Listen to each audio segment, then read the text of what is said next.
My family skipped my wedding but showed up the second they saw my six-figure car. What happened next changed everything. I'll never forget standing in that bridal suite, checking my phone every few minutes like some kind of addict. The makeup was flawless, the dress fit like a dream, and my bouquet of peonies sat waiting on the marble counter. But my stomach was in knots because, deep down, I already knew. They weren't coming. My parents had made it crystal clear 3 days earlier, when Mom brushed off my invitation like I'd asked her to grab coffee, not witness the most important day of my life. She mentioned something about Dad's golf tournament and my brother Tyler having plans with his kids. I even offered to cover their flights and hotel, practically begging, and all I got was Dad's voice in the background telling her to wrap up the call. Standing there in my wedding gown, I felt like that little girl again, the one who brought home straight A's only to watch my parents celebrate Tyler's mediocre participation trophy, like he'd won an Olympic medal. The ceremony coordinator knocked softly and told me it was time. I looked out the window at the vineyard where we'd set up rows of chairs for 85 guests, and right there in the front row were 3 empty seats that might as well have been screaming at me. I walked down that aisle completely alone while everyone watched with those sympathetic eyes that made me want to disappear. But when I reached Marcus at the altar and he took my hands, whispering that we were enough, something shifted in me. The ceremony blurred past in waves of emotion, and when his family embraced me afterward, telling me I was one of them now, I realized I'd been looking for love in all the wrong places my entire life. My best friend Riley gave a toast at the reception about finding the family that actually deserves you, and those words hit me like a freight train. I'd spent decades chasing approval from people who had no intention of ever giving it to me. 2 years flew by, and I built something incredible. My digital marketing agency went from a startup in my spare bedroom to a company that actually mattered. The acquisition offer came in at $18 million, and I nearly fell out of my chair when my lawyer confirmed the number was real. My team threw an impromptu celebration in the office, popping champagne and making toasts while I tried to process that I'd actually done it. That night, I made the mistake of scrolling through social media and saw Tyler's latest post about his kids' private school fundraiser. There they were, Mom and Dad flanking him like proud peacocks, beaming at their grandchildren in expensive uniforms. I swiped through more photos and saw the Hawaiian vacation I wasn't invited to, the holiday gathering where my existence wasn't even acknowledged, Dad's retirement dinner that apparently didn't require my presence. What really got me was realizing that Tyler's lifestyle, the waterfront house, the luxury cars, the elite school tuition for 2 kids, none of that added up with his salary as a mid-level finance manager. My parents had been bankrolling his entire life, while I got a generic birthday text once a year. I closed my laptop and made a decision that felt both petty and perfectly justified. The next morning, I called the dealership and told them I wanted the Tesla Model S in midnight silver, fully loaded, no hesitation. 3 hours later, I was signing papers for a $140,000 car. It was excessive and wonderful and completely mine, earned without a single dollar of family money or a single word of family encouragement. I drove it home, parked it in my driveway, and took one simple photo in the late afternoon sun. Posted it to Instagram with just 2 words, hard work. For 4 days, nothing happened. Then, on Thursday morning, my phone lit up with a call from a number I hadn't seen in 5 years. Mom's name flashed on the screen, and my heart started racing before I even answered. Her voice had that edge to it, the one she uses when she's about to tell you what you're going to do rather than ask. "We need to have a family meeting," she said, like we'd just talked yesterday instead of years ago. I almost laughed at the audacity. A family meeting? After 5 years of radio silence? She insisted it was urgent, something about financial issues that required everyone's input. I could hear Dad coaching her in the background, telling her to make sure I understood how important this was. I agreed to come the next day, mostly because I wanted to see just how shameless they could be. That night, Marcus held my hand and reminded me that I didn't owe them anything, that whatever happened tomorrow, we had each other, and that was enough. The drive to their house felt surreal. I hadn't been back since I'd announced my engagement to Marcus, when they'd barely looked up from their phones long enough to offer lukewarm congratulations. I pulled up in the Tesla, and before I could even get out, the front door swung open. Mom and Dad stood there staring at my car like they'd never seen me before, their eyes calculating my worth in real time. Dad's first words weren't hello or we've missed you, just a comment about how well I'd done for myself. Inside, Tyler and his wife Jessica were already seated at the dining room table, looking at me like I was late to my own intervention. Dad didn't waste time with pleasantries. He slid a folder across the table and announced that Tyler was facing foreclosure, that the kids' school tuition was overdue, that they needed help. Not asked for help. Needed it. Like it was already decided that I'd write the check. Mom started in about thinking of my niece and nephew, pulling out photos of kids I barely knew, acting like I'd been an absent aunt by choice rather than by their exclusion. Tyler leaned forward with this entitled smirk and said that's what family does. We help each other when one of us makes it big. The presumption was staggering. They drained their retirement accounts, keeping Tyler afloat, and now that the well was dry, suddenly I was family again. I closed the photo album Jessica kept pushing toward me and asked the question that had been burning in my chest for 2 years. Where were you at my wedding? The room went silent. Mom stammered something about being busy, about it not being convenient. Dad actually said it wasn't convenient, like my wedding was a networking event he could skip. I felt this clarity wash over me, cold and clean. You only called because you saw the car, I said. You saw that I have money, and now you want a piece of it. Tyler exploded, slamming his hand on the table and accusing me of always needing to prove I was special, always showing off. Dad's hand landed on Tyler's shoulder in that familiar gesture of support he'd given my brother 1,000 times, but never once gave me. He said they'd had to focus on Tyler because he had more potential because I was always so independent. The words hung in the air like a confession they didn't even realize they were making. I stood up slowly and pulled a document from my briefcase. Instead of a checkbook, I showed them the press release for the Martinez Art Scholarship Foundation, $14 million dedicated to helping young women pursue careers in digital media. Named after Mrs. Martinez, my high school media teacher, who came to my art shows when my own parents couldn't be bothered. The money was already locked in a legal trust, approved by the board, untouchable. Tyler's face turned purple. He called it a waste, said I was throwing money away on random girls who didn't matter. I told him those girls deserved better than what I got, better than being invisible to the people who were supposed to see them. Mom and Dad sat frozen, staring at the paper that represented millions they'd never touch. I pulled out my phone and showed them the recording app that had been running since I walked in the door, documenting every manipulative word, every guilt trip, every demand. Just in case anyone gets creative with lawyers, I said. Tyler jumped up as I walked toward the door, his voice cracking as he yelled that I couldn't just leave, that they needed that money. I stopped at the threshold without turning around. What you needed was to show up, I said. At my graduation. At my company launch.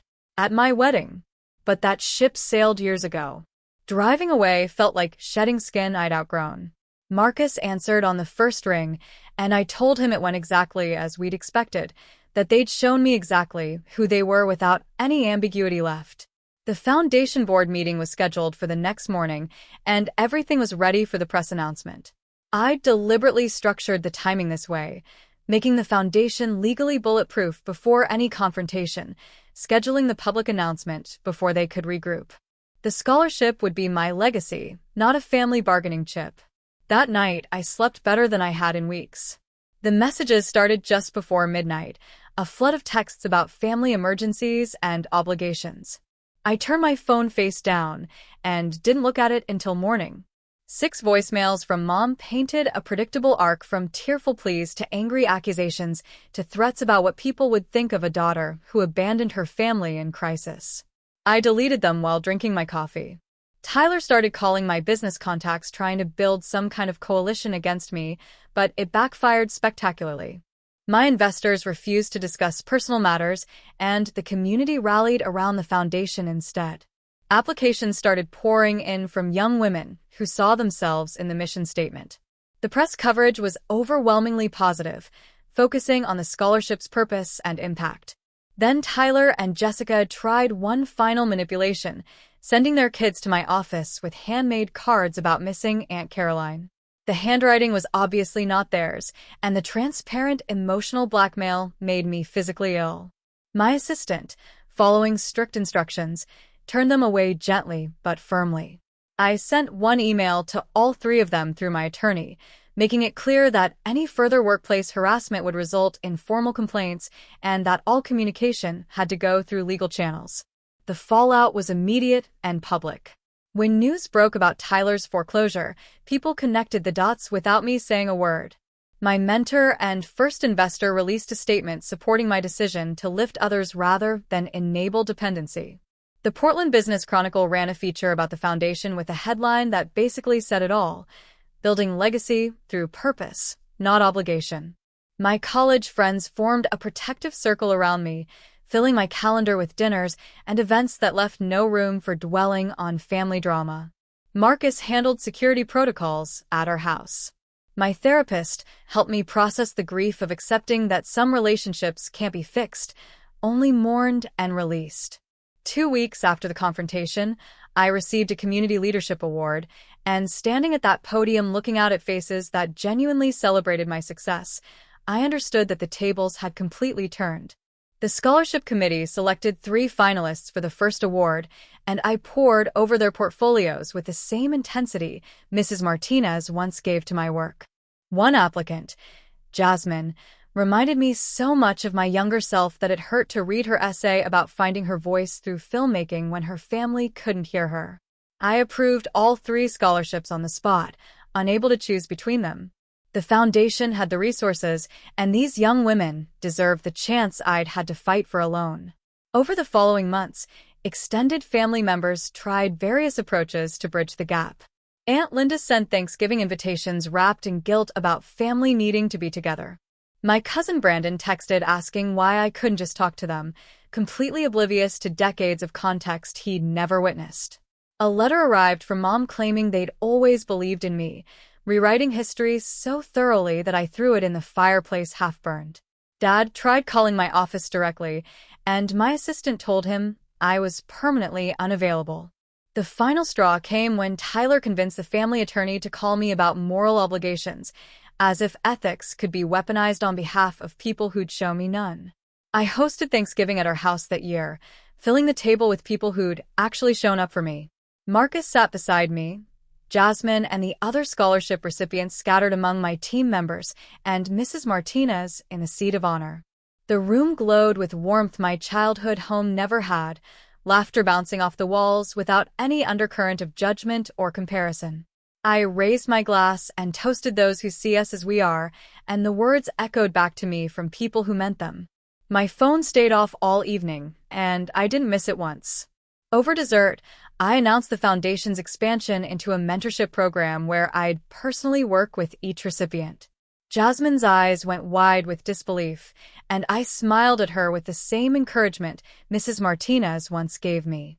"We're not just writing checks," I explained. "We're building something that lasts." The local news ran a feature about the foundation that evening, timed perfectly to air during my family's traditional dinner hour. On screen, I spoke with hard-earned confidence about building family through action rather than obligation. The segment contrasted the foundation's transparent governance with examples of financial mismanagement, including a pointed reference to Tyler's business failures. The next morning, Mom and Dad requested a meeting at a coffee shop downtown. I arrived in the Tesla, the same car that had triggered their sudden interest after years of silence. Dad looked diminished, defeat written across his face in new lines. "We should have been there," he admitted, staring at coffee he wasn't drinking. "At the wedding?" I asked, though I knew he meant more than that. "Everywhere," his voice cracked. "All those years." Mom's tears looked real enough, but I felt nothing but calm clarity watching them. "How can we fix this?" she asked, and I recognized the question as one I'd have grabbed at desperately just months earlier. "Some things can't be fixed," I told them. "Only accepted." I laid out my terms, clear and non-negotiable. I'd consider limited contact only after they both committed to therapy, not couples therapy, but individual work on understanding how they'd failed me so completely. Dad bristled at the suggestion, calling it unnecessary with that old dismissive tone I knew so well. "It's non-negotiable," I repeated, sipping my tea. They exchanged glances, the silent communication of people who'd never expected consequences for their choices. Tyler's financial collapse had stripped away their illusions about him. My success existed entirely beyond their reach. The foundation thrived without their approval or input. We parted without agreements or concessions, and I watched them walk to their modest sedan, the luxury vehicles long gone to pay Tyler's debts. I drove away without looking back, feeling freedom replace obligation with every mile. A year passed in a blur of foundation work and personal growth. I spent mornings at the foundation studio space, watching Jasmine adjust lighting for her documentary project, afternoons reviewing applications from the next scholarship cycle, evenings with Marcus planning the expansion of our mentorship programs. The foundation's success exceeded every projection, with corporate sponsors lining up to associate themselves with our mission. Jasmine's documentary about 3 generations of women in rural communities won recognition at a regional film festival, and watching her accept that award felt like witnessing the cycle break in real time. This wasn't about me anymore. It was about what she'd created, and would continue creating. At the awards ceremony, I sat in the front row beaming with uncomplicated pride, the kind my parents never managed to feel for me. Jasmine thanked me in her speech, calling me the reason she believed in herself, and I thought of Mrs. Martinez, how her belief had sustained me through years of family indifference. The Portland Arts Council invited me to speak at their annual gala about building inclusive, creative communities. Standing at that podium with Marcus in the front row and my chosen family scattered throughout the audience, I felt the weight of those empty wedding chairs finally lift. There were no phantom family members causing me pain tonight, no measuring my worth against their absence. Every person in this room saw me completely, and that visibility wasn't something I'd had to earn or beg for. It simply existed because I'd built a life worthy of it. "Thank you," I began, my voice carrying across the ballroom without a tremor. This journey started in invisibility and led to impact. I spent too many years measuring my worth by approval I couldn't earn from people who refused to give it. I paused, letting my gaze sweep the room. Now I measure it by what we build together, by the young women finding their voices through our programs, by the community we've created that lifts instead of diminishes. The standing ovation washed over me, and I let myself feel it fully, without the old instinct to deflect or minimize. My therapist calls this post-traumatic growth, the strange peace that comes from accepting some wounds never fully heal, but also don't have to define you. I maintain careful boundaries with extended family now, politely declining invitations that come wrapped in guilt or obligation. The holidays center around people who've earned their place at my table through consistent presence, not biological accident. Marcus and I have created traditions that feel authentic rather than dutiful: Thanksgiving with scholarship recipients, New Year's with my team, birthdays celebrated with intention and joy. Mrs. Martinez's retirement party last spring brought together all the circles of support that had lifted me when blood ties failed, and watching those worlds collide felt like proof that family is what you build, not what you're born into.